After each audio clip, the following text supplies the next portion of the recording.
Hello friends, welcome back to Rover Richu. இன்னைக்கு பாத்தீங்கன்னா white sauce pasta தான் பண்ண போறோம்.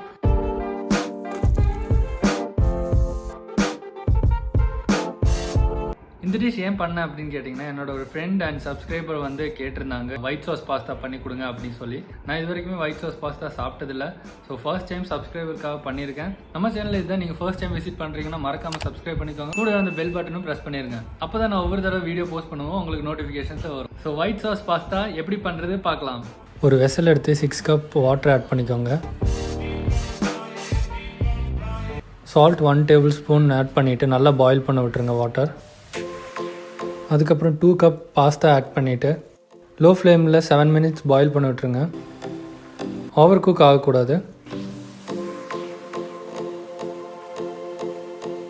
பாஸ்தா இந்தளவுக்கு குக் ஆனது ஸ்டவ் ஆஃப் பண்ணி வச்சுக்கோங்க. வடிகட்டுறதுக்காக இன்னொரு பவுலில் ஷிஃப்ட் பண்ணி வச்சுக்கோங்க.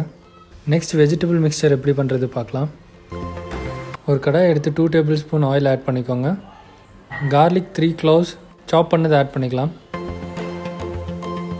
அதுக்கப்புறம் ஹாஃப் ஆனியன் இந்த மாதிரி க்யூபாக கட் பண்ணதை ஆட் பண்ணிக்கலாம். ஒரு ஹாஃப் கேரட் இந்த மாதிரி ஸ்லைஸ் பண்ணிட்டு க்யூபாக கட் பண்ணி ஆட் பண்ணிக்கலாம். ஸ்வீட் கார்ன் ஒரு 3 டேபிள் ஸ்பூன் ஆட் பண்ணிவிட்டு கொஞ்சமாக வணக்கி விட்டுக்கோங்க. ஓவர் குக் ஆகக்கூடாது.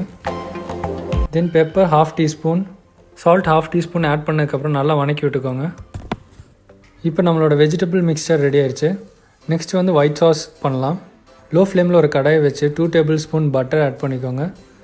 அது கரைஞ்சதும் மைதா 3 டேபிள் ஸ்பூன் ஆட் பண்ணிக்கோங்க. கொஞ்சம் நல்லா வணக்கி விட்டுக்கோங்க. ப்ரௌன் கலர் ஆகாமல் பார்த்துக்கோங்க.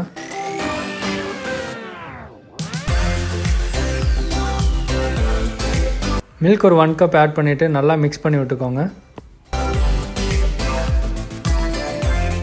நல்லா இந்த மாதிரி திக்கானதும் இன்னொரு 1 கப் மில்க் ஆட் பண்ணி நல்லா மிக்ஸ் பண்ணிக்கோங்க.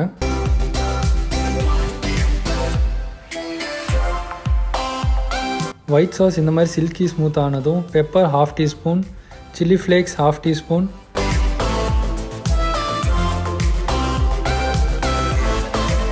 சால்ட் ஹாஃப் டீஸ்பூன் போட்டு நல்லா மிக்ஸ் பண்ணி விட்டுக்கோங்க. இப்போ இந்த க்ரீமி ஒயிட் சாஸில் வெஜிடபிள்ஸ் ஆட் பண்ணிவிட்டு நல்லா மிக்ஸ் பண்ணி விட்டுக்கோங்க. செப்பரேட் பண்ணி வச்சுருந்த பாஸ்தாவை இப்போ ஆட் பண்ணிவிட்டு நல்லா மிக்ஸ் பண்ணி விட்டுக்கோங்க.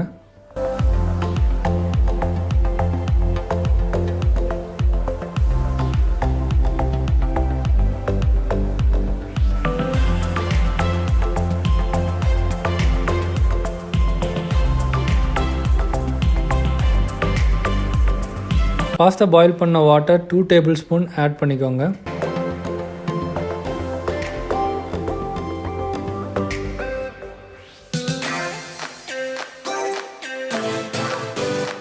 அவ்வளோதாங்க, டேஸ்டியான ஒயிட் சாஸ் பாஸ்தா ரெடி.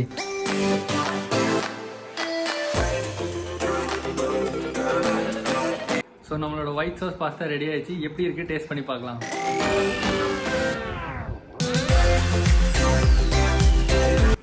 அந்த ஒயிட் சாஸ் க்ரீம் வந்து கரெக்டாக வருமா இல்லையான்னு ஒரு டவுட்லேயே இருந்தேன். அந்த சேம் டேஸ்ட் வந்து கரெக்டான கன்சிஸ்டன்சியில் மட்டும்தான் உங்களுக்கு கிடைக்கும். ஸோ ரொம்ப பொறுமையாக சமைக்கணும் இந்த ஒயிட் சாஸ் பாஸ்தா நீங்கள் பண்ணும்போது. இதில் கொஞ்சம் ஸ்பைசி ஆட் பண்ணியிருக்கேன். என்னெல்லாம் பார்த்தீங்கன்னா சில்லி ஃப்ளேக்ஸ். நான் ரொம்ப வந்து தேங்க்ஸ் சொல்லிக்கிறேன் சஜித் அண்ட் என்னோட சப்ஸ்கிரைபருக்கு. ஏன்னா அவங்க சொல்லாட்டி நான் இது கண்டிப்பாக ட்ரை பண்ணியிருக்க மாட்டேன். எப்படி இருக்குன்னு எனக்கு இதோட டேஸ்ட்டே தெரிஞ்சிருக்காது. நிஜமாக சொல்கிறேன், ரொம்ப நல்லா இருக்குது. எல்லாருமே வீட்டில் கண்டிப்பாக ட்ரை பண்ணி பாருங்கள். எப்படி இருக்குங்கிறது கமெண்ட் பாக்ஸில் டைப் பண்ணுங்கள். உங்களுக்கு வேறு ஏதாச்சும் டிஷ் வந்து ஈஸியாக பண்ணி தரணும் அப்படின்னு ஆசைப்பட்டீங்கன்னா கீழே கமெண்ட் பாக்ஸில் டைப் பண்ணுங்கள். ஸோ வீடியோ எல்லாருக்குமே கண்டிப்பாக பிடிச்சிருக்குன்னு நினைக்கிறேன். நெக்ஸ்ட் வீடியோவில் இன்னொரு வெரைட்டியான டிஷ்ஷோட வந்து உங்களை சந்திக்கிறேன். Until then this is Rover Richu signing off.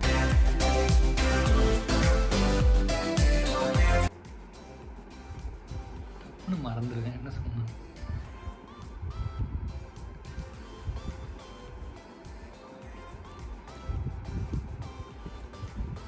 Carrot மட்டும் இன்னும் கொஞ்சம் குக் ஆகணும்னு நினைக்கிறேன். ஆனியன் கரெக்டாக இருக்குது, கேரட் மட்டும் கொஞ்சம் அது கொஞ்சம் கட்டியாக இருக்குது.